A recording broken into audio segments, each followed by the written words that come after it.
Well, hello and welcome everyone. Thank you so much for joining us tonight. And let me see if I can get my ticker tape going. Okay, I got my ticker tape going. All right. There's something, a banner that I'm trying to get out of the way here. Okay, there we go. All right. Hi, y'all see me now, right? Okay, great. All right then. So it's another week, another Thursday, and another Pearls Politics Live. So what's the word, Thunderbird? Well, we have a lot to tell you that's going on tonight. We won't keep you long. We just got we just we're just gonna run through some local politics news, and we're gonna hit on international as well as national. So, but believe it or not, um, we're just gonna do it in as short a time as possible. All right. So let me bring in my sidekick, the heartbeat of the South, every beat of my heart, and my right hand for tonight, my son, Tim Harrington. Hi, Tim. Hey, Mom, how's everybody doing? Oh, well, I'm hanging in here. I tell you, I've been really busy. Yeah. Just doing some things, personal things, doing some show things, and for Uh-huh. shows that we got coming up and what have you. Mm-hmm. But everything is fine. Great, I great, can't great, complain. I great. can't complain. All right. All right. All right. So we'll give everybody a minute to come in, a minute or so coming, they will be joining us pretty shortly, I'm sure. So I want to talk about local, first of all, locally. Okay. What's going on right here in Tennessee? Well, hi, we got somebody popped in now. We got 18 of you that have joined us so far. Let's put it in the um on the banner so everybody can see that we are not alone. Yeah. that's a that's a line for our paranormal show, right? We are Yeah. not alone. Yeah. But anyhow, locally here, well, actually, this is really national as well as local in my area, local in your area, everybody as well. Okay, because here's what's going on. Y'all know the favorite store that really have helped people out down through the years, Dollar General, right? Yes. Not Dollar General, Dollar Tree, Yes. where everything was a dollar, right? Yes. Okay. So, hi Jack, how you doing? Good to What's up, see you Jack? there. All right. Look, tomorrow night, tell Thomas he better wake up. Y'all call him and wake him up. We gonna be having his birthday, uh, part of the show for him, and we need him here. Okay, uh, it'd be pretty bad if you have to watch the replay and we're doing the birthday show for him. Okay, Yeah. all right then.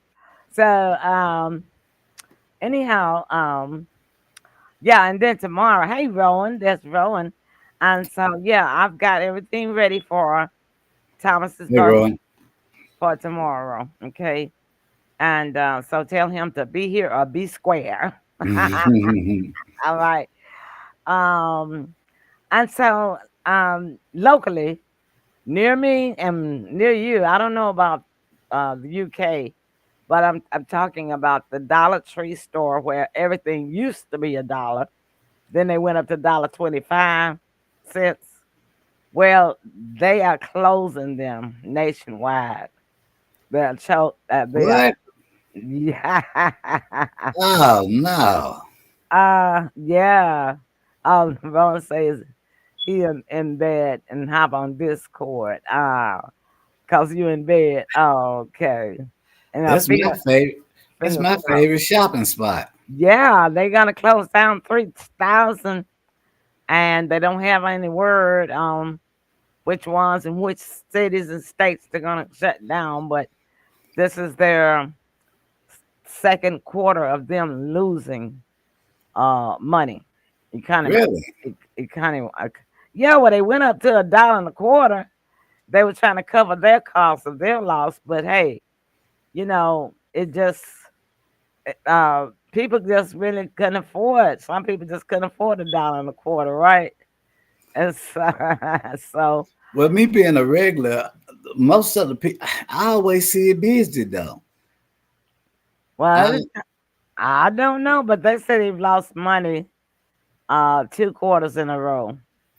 And when they say 2 quarters in a row, that means 6 months. the 6 months of the last 4 months of last year. Uh-huh. And that's almost the third, well, the last 3 months of last year, and now the 3 months of this year, because this is March. This is the another quarter, you see. Quarter, yeah. Yeah. So they have been losing money, and they're gonna close 3,000 stores. So Man, that um, sucks. I can't give you my thoughts tonight, Jack. Did y'all win money? Where's my cut? I know y'all want some money. Y'all just send me on gift card, Amazon gift card, or anything, because I know that y'all won off of my tips. Uh, you lost your bet. Oh, well, I don't know. I didn't follow it, so I don't know. I'm sorry if you lost. Okay, so yeah, Tim, they're closing your Dollar Tree. Man, that's my go-to store too. That's a go-to store. Yeah. Well, we Mm, got three. I have three that's close by. mm-hmm. So hopefully it won't be all three shutting down. Okay. Yeah. Jack is talking racing. He says he's gonna put another bet on horse racing tomorrow. And then he say 98% of gamblers quit before the big win. You know what? I've seen a lot of them that do that keep thinking that but the problem is, Jack, is when they do get the big win, they still don't I stop. bet. They Yep. they lose all the big win back. So Yep. don't fall into that category. All right. So locally, that's what's going on. Well, actually, us national, it tips off over into national news. Right. Um, and also, but for the state of Tennessee, um, thank you. We're up to 80. Was up. I've got 70 posted here. I'll put that in Pearl's Politics show that. I'll show it on either one. It doesn't matter. Thank you for the 80 of you that's coming in now.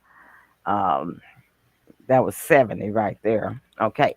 All right. Now, Tennessee, Tim, you're not going to like this. Okay. There's a senator that put a bill on the floor of the Tennessee state legislature to reverse Uh-huh.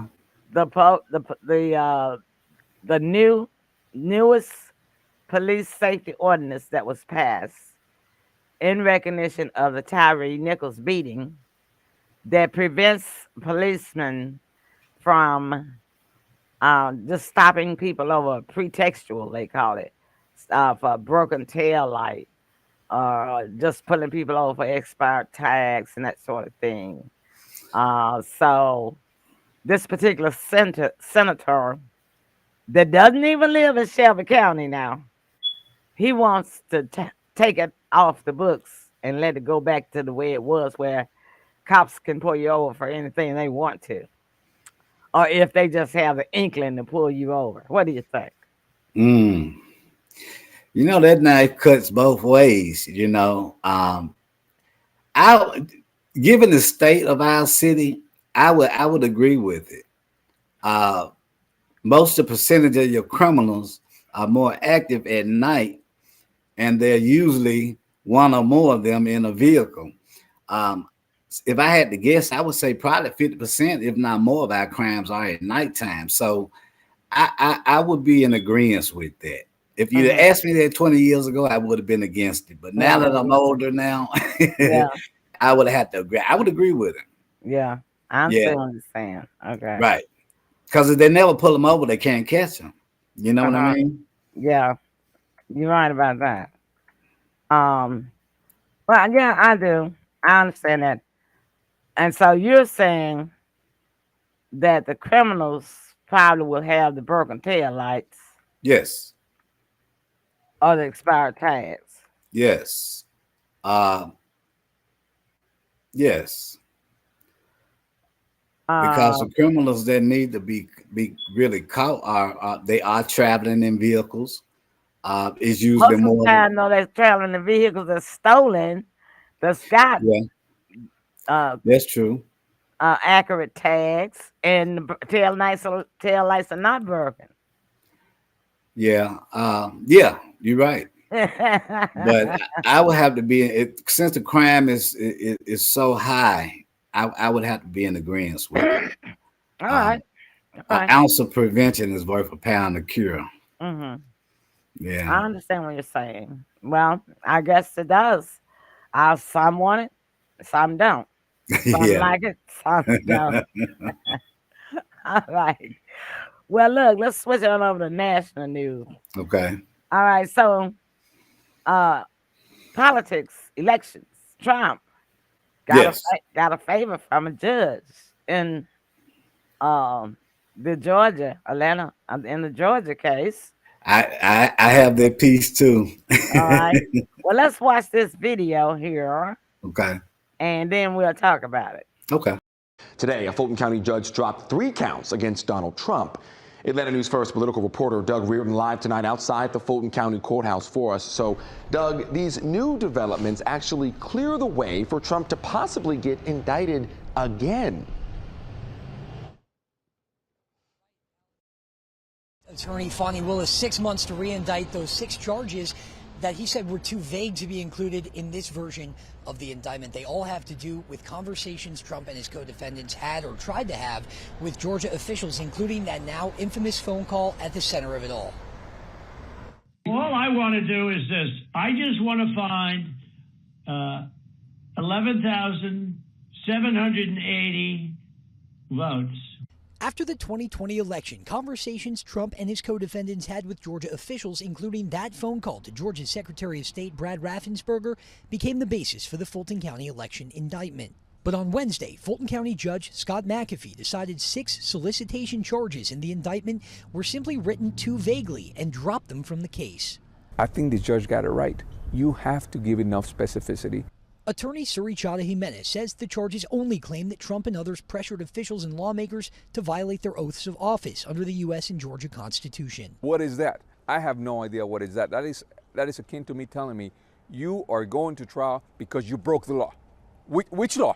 Tell me what I did. In his 9-page ruling, McAfee says the vagueness could be a risk to defendants like Trump. He writes of the charges, quote, "They do not give the defendants enough information to prepare their defenses intelligently, as the defendants could have violated the Constitution in dozens, if not hundreds, of distinct ways."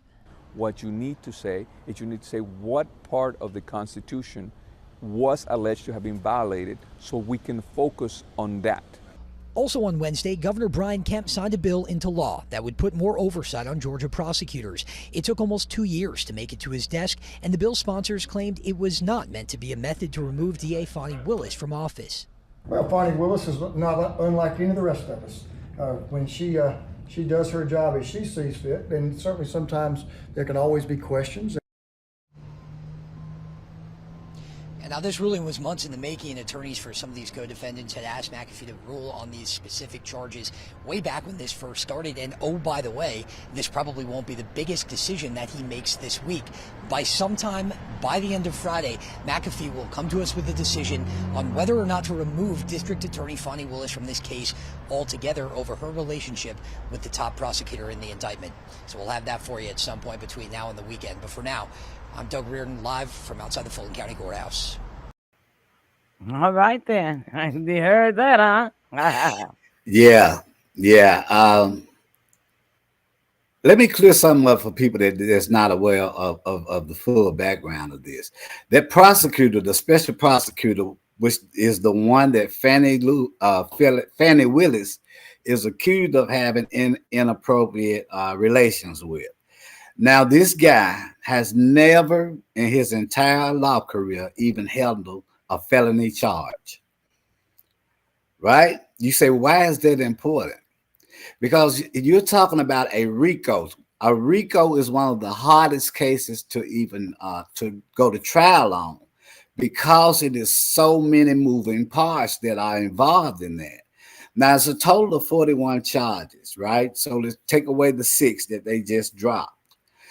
But this prosecutor is the lead prosecutor. So it's like you trying to, let me put it in layman terms. It's like going straight from kindergarten to college. It's just That's funny. That's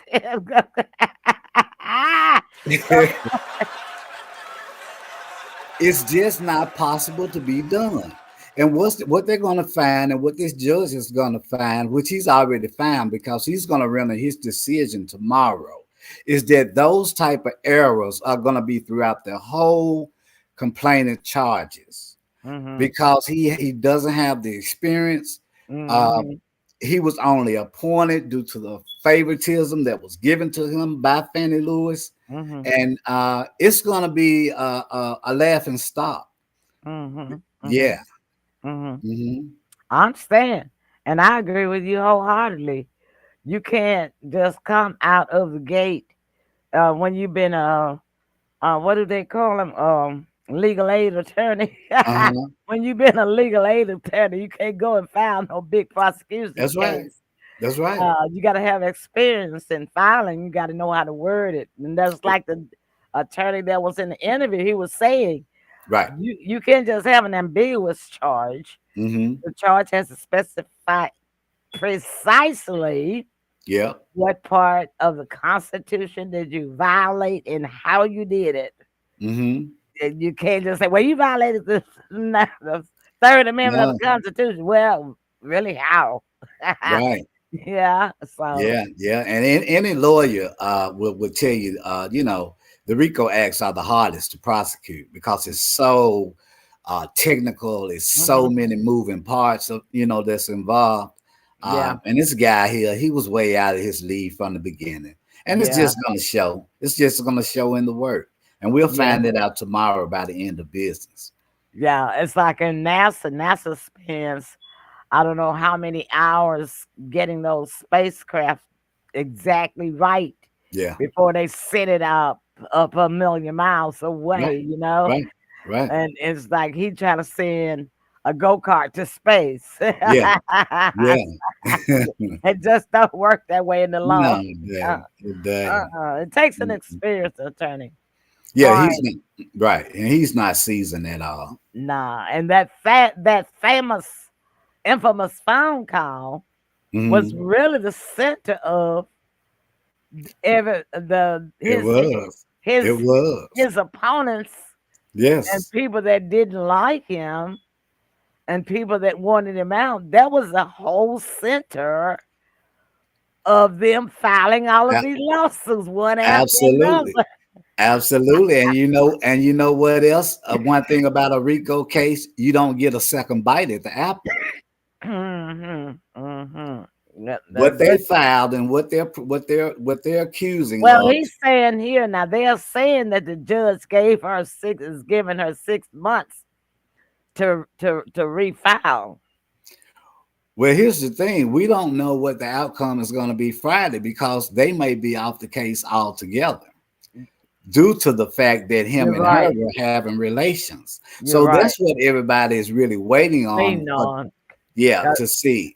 Yeah. So Mhm. that if they lose, Yes. if she's taken off, Mhm. then it would be Fulton County's responsibility to find somebody else if they want to refile. Yeah, pretty much. Pretty Mhm. much. Uh-huh. Hi, Sandra. Thank you so much for joining us.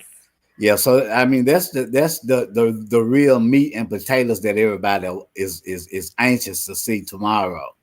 Because All if you right. if you even if you didn't follow the trial, Mhm. everybody heard about it because it Oh was yeah. viral. Oh yeah. We should know by the end of business tomorrow. Well, you let me know. Send me a text. Absolutely. All right, love. All right. So look, let's go to now and watch another video. Okay. We finna go. This is still national. All right. Okay. And first, I'm going to show Chuck Schumer, the minority leader of the Senate now for Democrats, right? Okay. So they were holding this meeting. First of all, there's a rift between Biden and Netanyahu. Okay. Because when Biden mentioned on, I don't know if it was in the State of the Union address or when he said that he's going to have a come to Jesus talk with Netanyahu, or was it in his press conference after the State of the Union address? But anyway, he said that, and it fired Netanyahu up. Okay.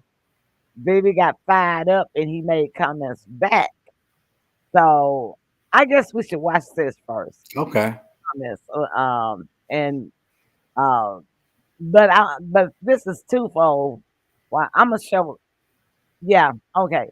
I'm gonna show this one first, but it's I want to show it for two reasons. Number one, I want to show it about how fired up a Netanyahu got. I think it's in here.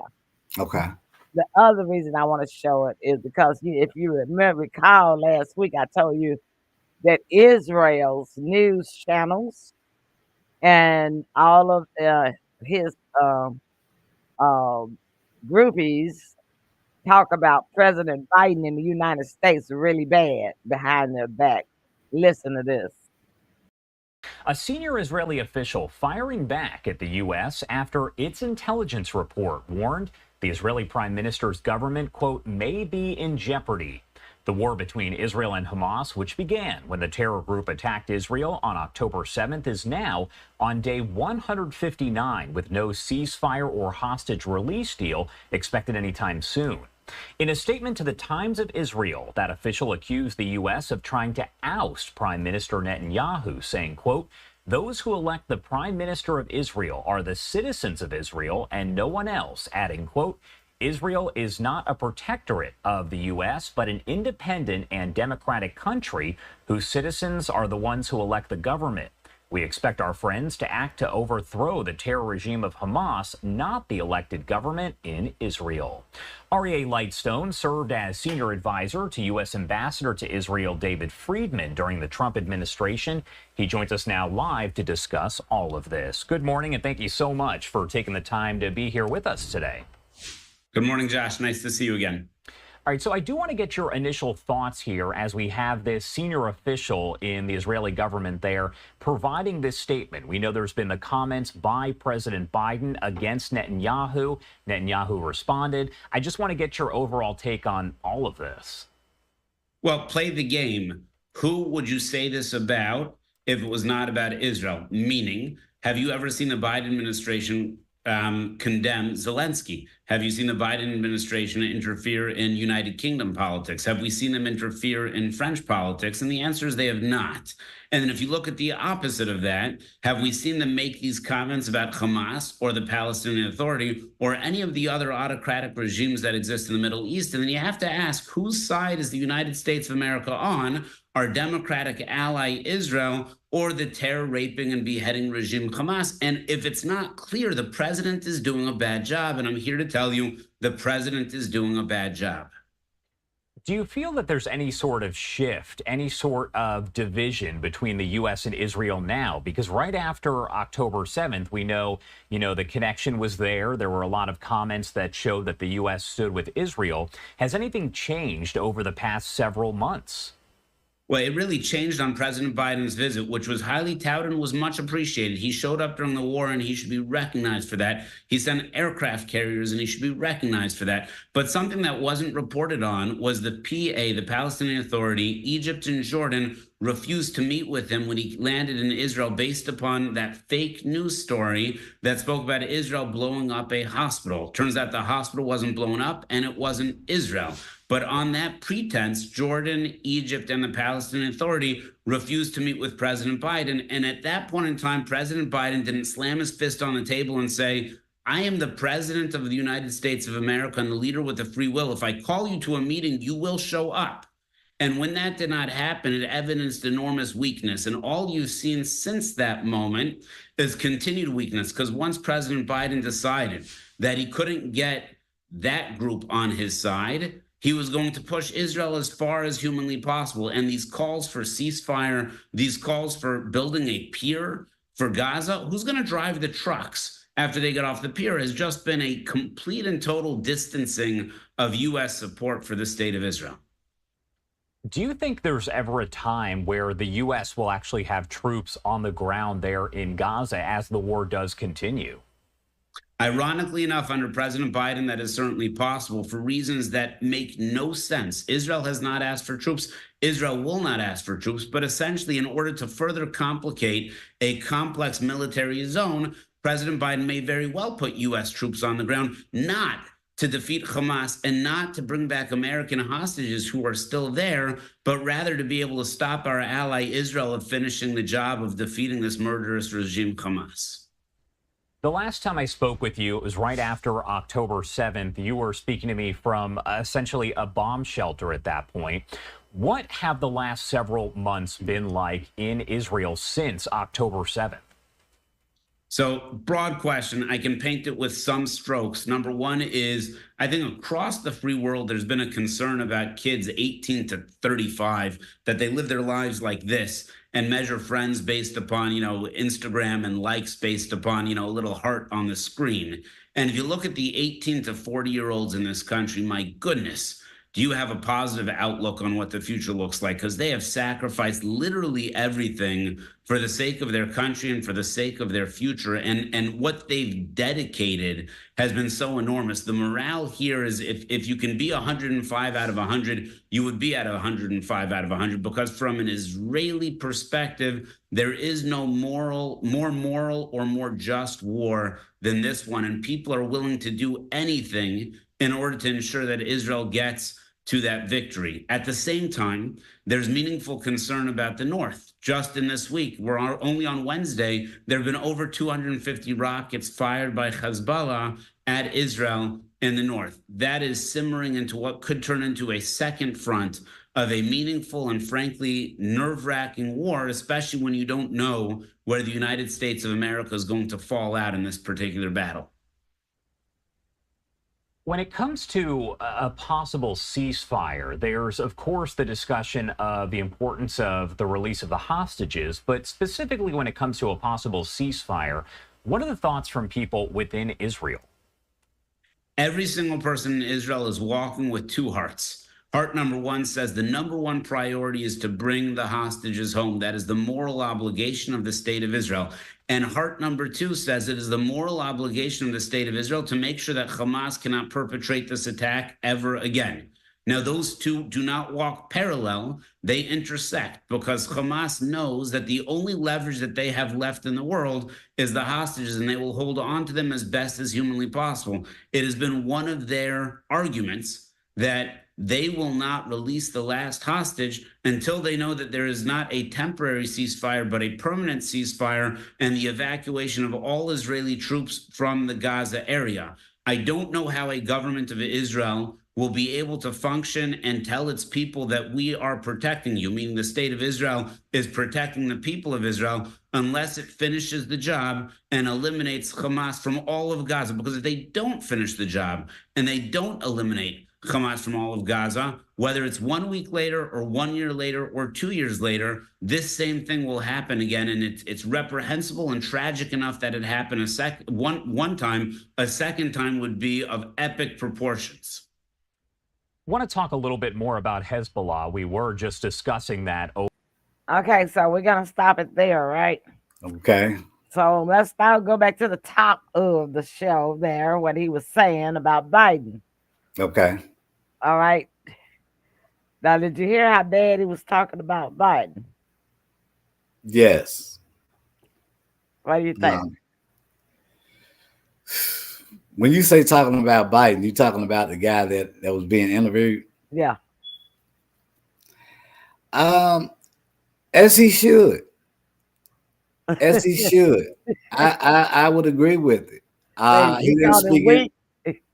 Yeah. Not only was it weak, but he was calling it weak because Biden is trying to distance himself from Israel simply because it's almost time for the International Court of Justice decision to come down about Israel committed genocide and violating international law in ways of force and right to self-determination and humanitarian aid.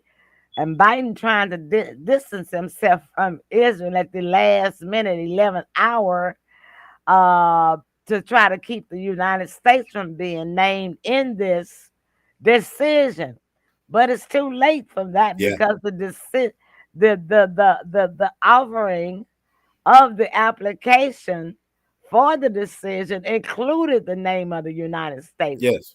Which is really dumb that Biden is trying to wiggle the United States way out of it when he put the United States in it. So this guy right here that was being interviewed, now that Biden trying to distance himself from Netanyahu, the whole United States is, well, most of them are anyway. I would say 75% of them are, because I'm going to let you hear Chuck Schumer and coming up next. They try to distance themselves at the 11th hour because they know it's almost time for the International Court of Justice decision to come down with names of the United States and the United Kingdom, Canada, and one more country as being complicit in their being an ally of Israel while they committed these crimes. Okay. So now they're trying to get themselves out at the 11th hour, and that's what this guy was talking about. Now that they are, they talking about Biden real bad. Yeah, I mean, also it was I think it was a show of force on their end when they didn't show up for the meeting with him.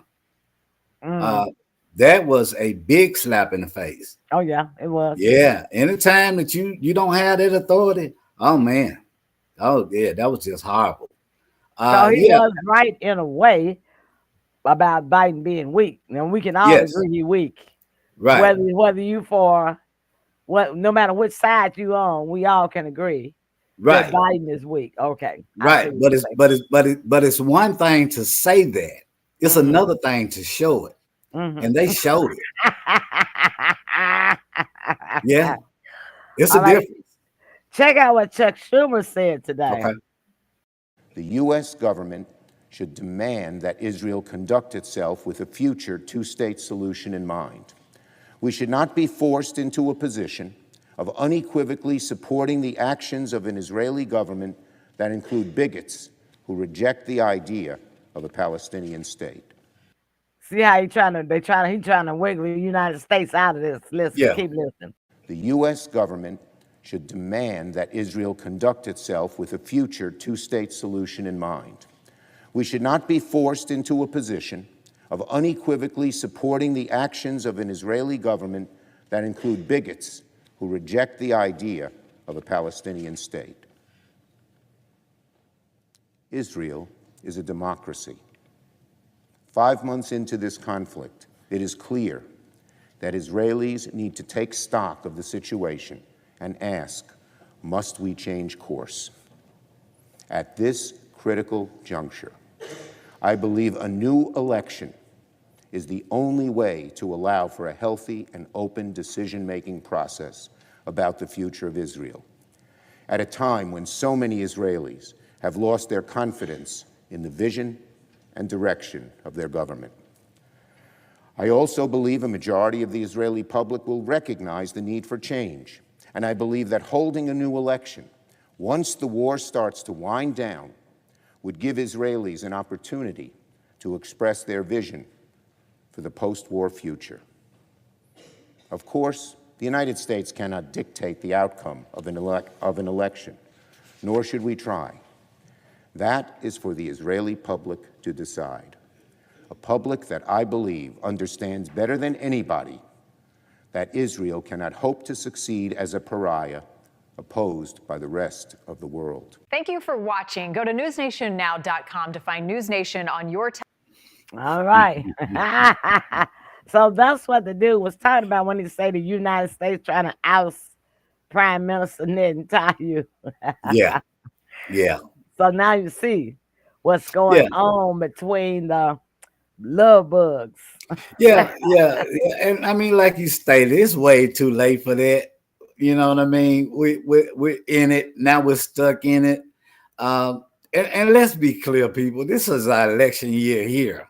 Right? Mm-hmm. And he waited too late to make this move. Way too late. It's so much damage that can't be undone that was supported by the United States.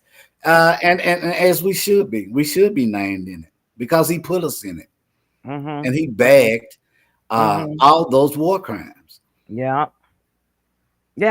And can't bring back the lives of neither the Israelites or the Palestinians. True. But you know, and see, the thing of it is what the other 150 countries of the United Nations is saying. It's because it's only three really, and that's the United States, that the biggies, that are bigger, the largest countries, that is United States, United Kingdom, and Canada. They are the only three out of the 153 countries that belong to the United Nations that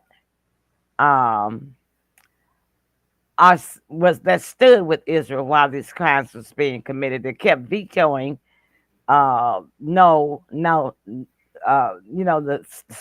ceasefire. They kept vetoing it, and it could have happened. A ceasefire could have happened long ago, and because of that, this is where we are. And so now, but it's not just here, and the other 50 countries that are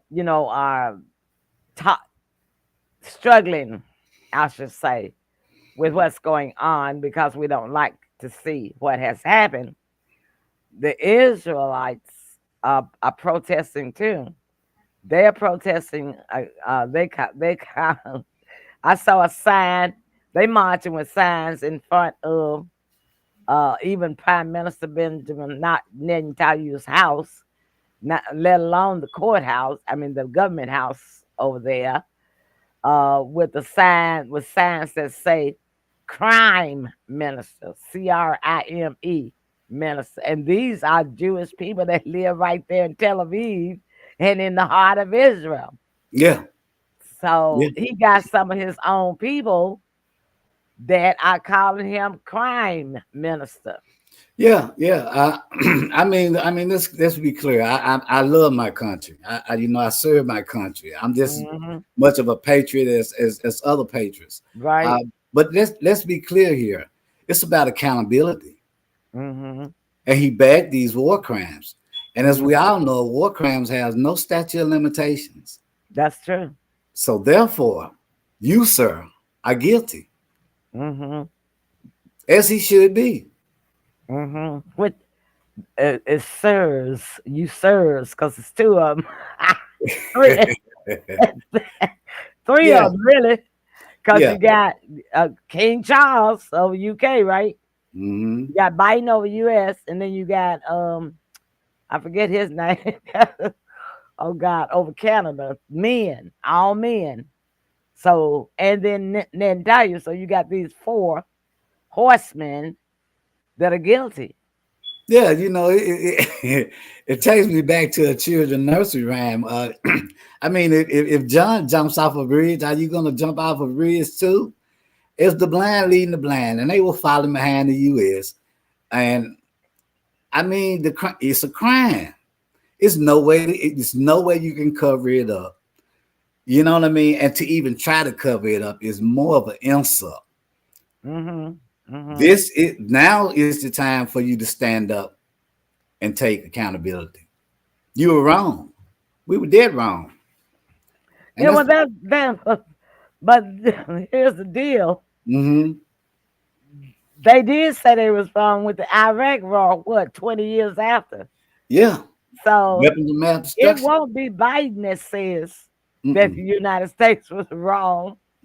It might not even be Trump. It'll be somewhere down the line before a president will say, yeah, we made a mistake.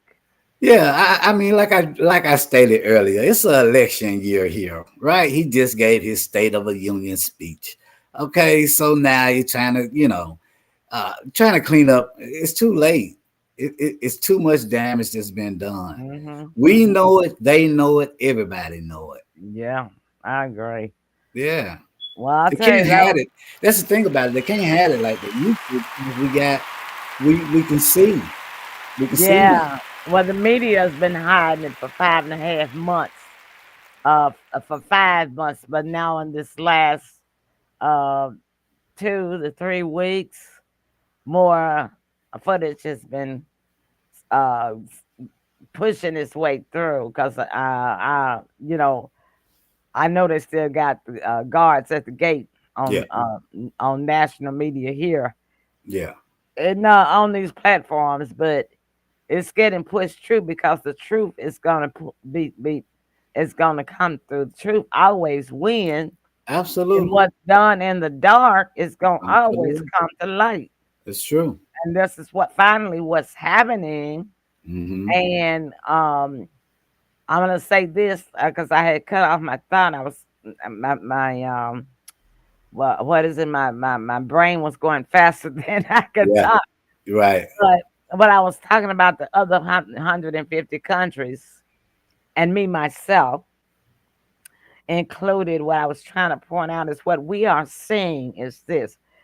Yes, Israel had a right to go after Hamas after they did what they did. They killed 1,200, let's just say 1,300 to round it off. And then they had 300 hostages. Let's just say that. So let's say around 1,700 people is what they killed, right? Or, and less the hostages that they have. All right.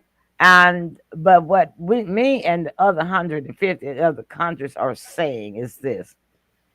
Yeah, you had a right to go and get revenge for that, but you were only supposed to kill 1,600 or 1,700 people. Yeah, eye for an eye. You know what I'm saying? Yeah. And if Hamas wasn't in that 1,600 or 1,700 that you killed, then you were supposed to leave that alone and move on because that was even Stephen. Right. But no, you have slaughtered, massacred over 100,000 injured. That's injured. Over 100,000 under the rubble, not even discovered. Up to almost 35,000 dead adults, and these are just rough numbers. And over 17,000 children killed. That's disproportionate. That is completely disproportionate. Not only that, you starved them to death. All right. And in that starvation period, when the aid trucks, you blocked the aid trucks so they couldn't get food. And then when the pressure started coming, these just before Christmas, the aid trucks really just start trying to let them in, so they claim, really within the last 2 weeks, because they know that International Justice Court decision is coming, and I just wanted to come on faster because they're taking a little bit too long for me. Yeah. They shot the people that was running to the aid trucks out of desperation to try to get food off the trucks. Yeah, crowds of people are running to the truck. They glad to see the truck with food.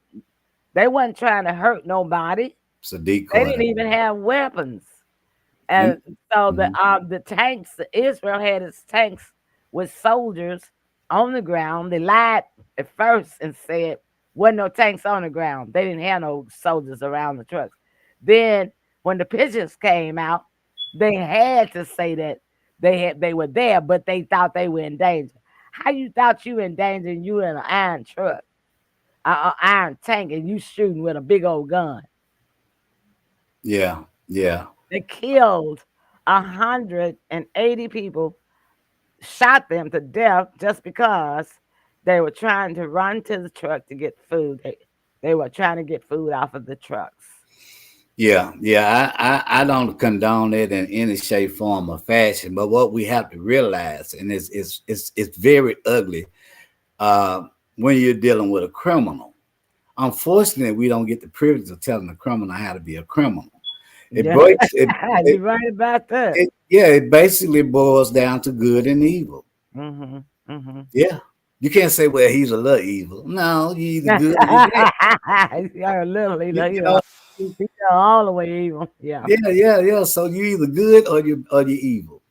When I told them from the very beginning, when it's about the middle of October, I tried to tell everybody this is the Antichrist. Yeah. He's one of them. Now it's several. It's been several. It's been several of them down through history. Yeah, but this is the Antichrist of 2023 and 24. Okay. Yeah. If I'm not, yes, I called you that. Yeah. Now come and get me. Come and shoot me because I called you that. Yeah. Yeah, I think he's number 3 according to the writings. What was it? It was Hitler and Napoleon.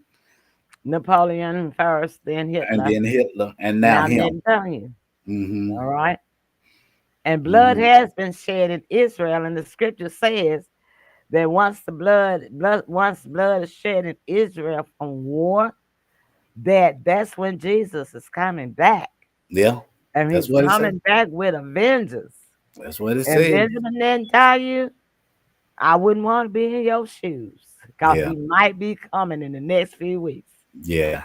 Joe Biden, I wouldn't want to be in your shoes. Because he might be coming in the next few weeks. You're right. Anthony Blinken, I wouldn't want to be in your shoes. These 3 B's, their names start with a B. I wouldn't want to be in your shoes because Jesus might be coming. Yeah, and there's blood on their hands. B's for blood. Blood has been shed in Israel. Scripture says once that's done, that's when Christ is coming back again. Yeah. How will he come? We don't know. We don't know the day nor the hour. Well, the scriptures say once blood is shed in Israel. That's it. Blood has not been shed in Israel since what? Well, it had never been shed because they came over here and stole country. They stole land. Yeah. And no blood has been shed in Israel. This is what they call their state of Israel. No war. It's coming. But it's coming. Well, it already has because Hezbollah has, Hamas shed the blood first. Hezbollah is still sending rockets and missiles or whatever.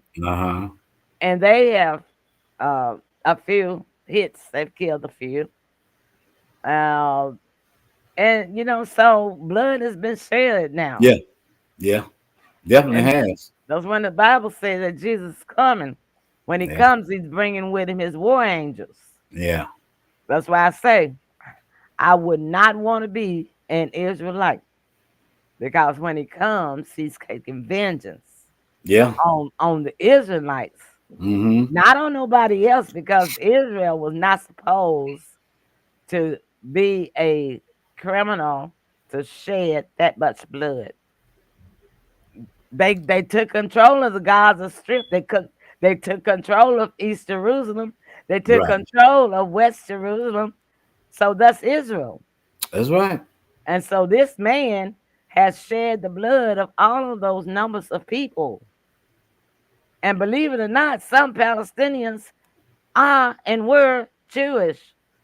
Some that he killed. Yeah. But some of those Palestinians were Jewish, right? Yeah. So didn't tell you broke the he's bringing the scripture to life. He's bringing the Christ. So, but they don't believe in Jesus Christ. Did you know that? Yeah. Jews don't. The Jewish religion, Jews don't believe in Jesus Christ. No. So I guess that's why Netanyahu say, well, he'll shed all the blood he wants to shed because there ain't no such thing as Jesus Christ anyway. They only believe in the Old Testament. That's all they believe in. That's true. So I guess he said he'll take his chances. Well, we gonna see, Nit. We gonna see, Nit. All right, love. That was really good. Love, we thank y'all so much for staying with us. 54 was this with us and dropped down now to 49, but we thank y'all for staying with us so much. Yes. I know some of you like what we talk about, some of you don't. But you know how to fit the switch. That's all I always say. And for those of you that like us, switch it. Go clockwise and come on back with us. Come on now, back. Tomorrow night, we're having a birthday party. Yeah. For one of our viewers, Thanks. fans from the UK. And we're also going to do a little St. Patrick's celebration too. All right. All right. And I got a song that I wrote. Y'all don't want to miss hearing that. All right. I think it was Rowan or Jack. One of them sent me an email and told me it was Thomas's birthday coming up. And would we do a special show for him for his birthday? And would I do a song? And I said, yes, I would. So everything is lined up and ready. Right. I mean, I was up at the crack of dawn at 5 o'clock yesterday morning, putting this song together, and up again this morning at 6. And I've spent several hours on this, and I'll tell you one thing, Rowan, Jack, tell Thomas he better show up in the comment column. All right, y'all. That's our time. We love y'all so much. Thank y'all for tuning in. Yes. See y'all tomorrow night. Bye. Bye.